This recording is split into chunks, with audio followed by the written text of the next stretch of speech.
દિલ્હીથી ગોવા જતી ફ્લાઇટમાં એક 80 વર્ષના વૃદ્ધે મને એવો પાઠ શીખવ્યો જે કદાચ કોઈ પુસ્તક પણ શીખવી ના શકે. મેં વિચાર્યું કે હું તેમની મદદ કરું, પણ જે જવાબ મળ્યો એણે મારી આખી વિચારધારા બદલી નાખી. ફિલ્મ જોવાની જગ્યાએ મેં રિયલ લાઈફ સ્ટોરી જોઈ અને એણે મારી અંદર કંઈક બદલી નાખ્યું.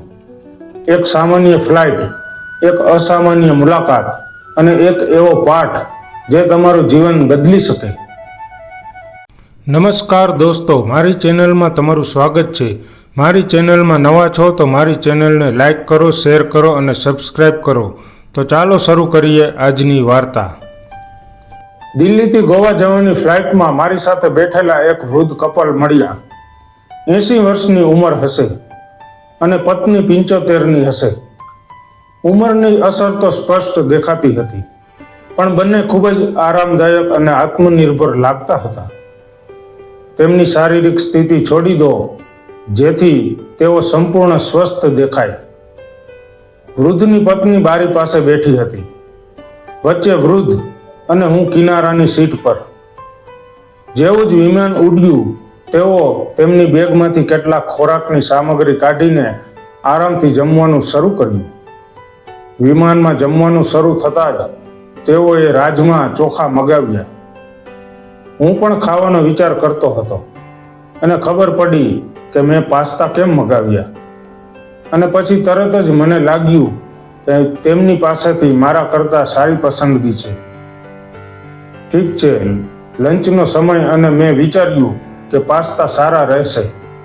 પણ વૃદ્ધ અને તેમની પત્નીને રાજમા ભાત ખાતા જોયા તો મને મારી પસંદગી પર થોડી શરમ આવી. તેઓ બંને ધીમે ધીમે પરંતુ ખૂબ નિરાતે ખાતા હતા. ત્યાં જ મારી પાસે જે કોલ્ડ ડ્રિંક પીવામાં મને ખૂબ મજા આવી. પછી મેં જોયું કે વડીલો રસની બોટલ ખોલવાનો પ્રયાસ કરી રહ્યા હતા, પણ કાંપતા હાથે બોટલનું ઢાંકણું ખુલતું જ નથી. આ જોઈને મને થોડી ચિંતા થઈ અને સૌજન્યથી મેં તેમને કહ્યું, લાવો હું ખોલી દઈશ. તેઓએ મારી તરફ જોયું, હસીને કહ્યું, ના બેટા, મારે તો ખોલવું જ પડશે. તેમને સાંભળીને થોડું આશ્ચર્ય થયું અને શંકાસ્પદ આંખોથી તેમને જોયા. મારા ચહેરાના ભાવ સમજી ગયા. વૃદ્ધે આગળ કહ્યું, બેટા, આજે જો નહીં ખુલે તો આગલી વખતે કોણ ખોલશે પછી? તેમના આ સવાલ એ મને વિચારવા મજબૂર કરી દીધો. તેમના કાંપતા હાથ હજી ઢાંકણ ખોલવાનો પ્રયાસ કરી રહ્યા હતા. તેની પત્ની તેમને પ્રેમાળ આંખોથી જોઈ રહી હતી. થોડી વધુ સખત મહેનત પછી છેવટે તેઓએ બોટલનું ઢાંકણું ઉતારી લીધું. પછી તેઓએ મોટા આરામથી રસ પીધો. માનો કે નાની જીત છે. દિલ્હીથી ગોવા સુધીની તે ફ્લાઇટમાં વૃદ્ધ પાસેથી ઘણું શીખવા મળ્યું. તેમણે કહ્યું કે તેઓ અને તેમની પત્નીએ નિયમ બનાવ્યો છે કે તેઓ પોતાના મોટા ભાગના કામ પોતે કરશે. ઘરમાં સંપૂર્ણ કુટુંબ, બાળકો છે, પરંતુ તેઓ ફક્ત તેમની રોજિંદા જરૂરિયાતો માટે એકબીજા પર આધાર રાખે છે. વૃદ્ધ વ્યક્તિએ મને કહ્યું, આત્મનિર્ભર બનો, જેટલું બની શકે એટલું. એકવાર બીજા પર ડિપેન્ડ થવા લાગી જાય પછી એ આદત બની જાય છે.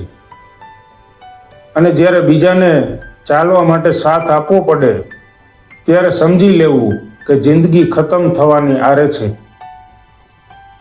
હવે ચાલતા ચાલતા આપણા પગ કેમ કંપે છે, પણ આપણે પોતે જ ચાલવાનો પ્રયત્ન કરીએ છીએ. આ છોડી દઈશું તો માની લો કે પથારીમાં પડીશું. તેમણે કહ્યું કે તે અને તેની પત્ની વારંવાર ગોવા મુલાકાત લેવા જાય છે. એમના સંતાનો કહે છે, એકલા ના જતા, પણ અમને એમ કે હવે ફરવાનું બંધ કરી દેશે તો ઘર કેદ થઈ જશે. જ્યાં સુધી જીવવું છે ત્યાં સુધી મુક્તપણે જીવો. તેમણે કહ્યું. વૃદ્ધે મને કહ્યું કે તેમણે પોતાની સંપત્તિ બાળકોને આપી હતી અને માનસિક ખર્ચ પણ નક્કી કર્યો હતો. હવે તેઓ એક સાથે રહે છે અને દર મહિને ફરવા જાય છે. એજન્ટ ટિકિટ બુક કરો. ટેક્સી આવે અને હોટલમાં બધી સુવિધાઓ મળે તેમના શબ્દો અને ઊંડા વિચારોમાં મૂકે છે. હું વિચારતો હતો કે આ ઉંમરે પણ પોતાની વસ્તુ કરવાનો જુસ્સો ધરાવનાર વ્યક્તિ કેટલી ઉર્જા અને સ્વાભિમાનથી ભરેલો છે. જ્યારે તેઓએ કહ્યું કે જ્યુસની બોટલ ખોલવા માટે સમય લાગ્યો, પરંતુ આખરે તે ખુલી જ ગઈ, તેથી મને સમજાયું કે જીવન કંઈક આવું જ છે. ક્યારેક મુશ્કેલીઓ આવે છે, પરંતુ પ્રયત્નો તેને ઉકેલી શકે છે. મેં તે ફ્લાઇટ પર જીવનનો એક મહાન પાઠ શીખ્યો. જ્યારે તમે કરી શકો છો ત્યારે આત્મનિર્ભર બનો. પોતાની નાની નાની વાતો કરો, જેથી જીવનની દરેક પળ તમારા હાથમાં હોય.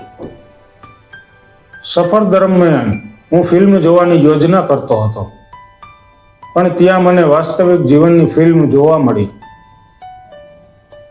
એક ફિલ્મ જે આત્મસન્માન અને આત્મનિર્ભરતા સાથે જીવન કેવી રીતે જીવવું તે શીખવે છે. બીજાઓ પર આધાર રાખવો સહેલો છે, પણ પોતાની રીતે જીવન જીવવું સાચું સ્વાભિમાન છે. જો આ સ્ટોરીએ તમને કંઈ શીખવ્યું હોય તો વિડીયો લાઈક કરો, શેર કરો અને ચેનલને સબસ્ક્રાઈબ કરો, કારણ કે આવી જ વાસ્તવિક જીવનની વાર્તાઓ તમને રોજ કંઈક નવું શીખવશે.